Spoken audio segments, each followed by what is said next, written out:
What up, YouTube? It's Kurt here. Today we're going to take a look at the Dirty Nil and their new album, well, it's from last year, Master Volume. Alright, so this is one of the first albums in a long time that I actually got pretty excited about. I didn't discover them until actually just this week, and I was really impressed with what this band had to offer.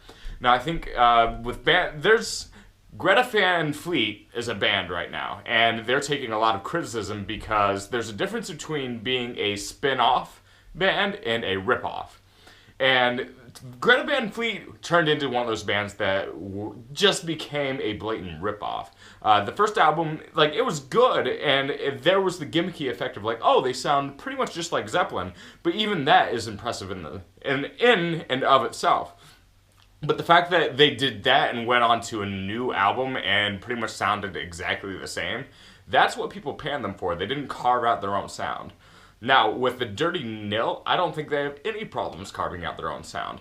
It's okay to sound like other artists. If I were to compare them, I would say they sound like Weezer, a combination of Weezer on the chorus. They have a punk, classic rock undertone throughout their verse, and that's what heaven feels like. Amazing track. And they kind of, if you picture a more growly type of Jack White on the vocals, that's what I would say the vocalist sounds like. So obviously, the lead track, that's what heaven feels like. That is I feel like that is their main calling card. That's their selling point. That's an amazing song, and it's just, it's simply written, but it's done with such grandeur about it that I feel like it just fits the band really well. They incorporate all these elements but give their own spin on it to where it doesn't feel too recycled. And that's one thing I really appreciate about the Dirty Nil. Other things, yeah, obviously the whole entire track listing. I listened to that on the way home from Virginia, which took me a few hours. But yeah, I put the album on for a couple spins, and I was not disappointed throughout the entire thing. Now, as far as other tracks, there's the German titled one. I think some of them were more skippable. They sound a little bit. They did sound on the side of a little bit recycled. So I don't want to give them too many points on that respect. But as far as the album as a whole, there is a lot of those good crunchy riffs. There's a lot of the howling, screechiness, screechy undertones of the guy's voice that's just amazing throughout the whole thing. And at the end, they perform a cover, Hit the Lights, and it is really impressive how these guys can cover a lot of the classics. They also did a cover of Surrender on a different album, and that's probably my favorite cover that they did. But the fact that they're able to do that with such a musical tightness to it, that is one thing that I find really impressive.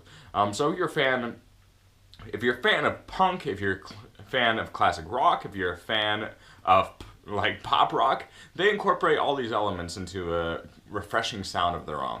So I would say this is a band to look out for over the next year and the year after that, more than likely, because I really think they deserve that attention, and they're one of those bands that I think, yeah, they've managed to incorporate these sounds without sounding too cliche, and hopefully they continue to grow, and a lot of their albums in the future, they bring a new tinge to them, if that makes sense. And I think that's how this band will really flourish. I would kind of compare them also. They're from Ontario, Canada, and you can't really detect the guy's accent at all when he sings. But there's the band Highly Suspect. I love Highly Suspect with a passion, and just the way they were able to have that throwbacky type of sound, it was really impressive. So ultimate score, I'll give it 7.5 out of 10. Solid album. Hope you guys listen to it. Peace.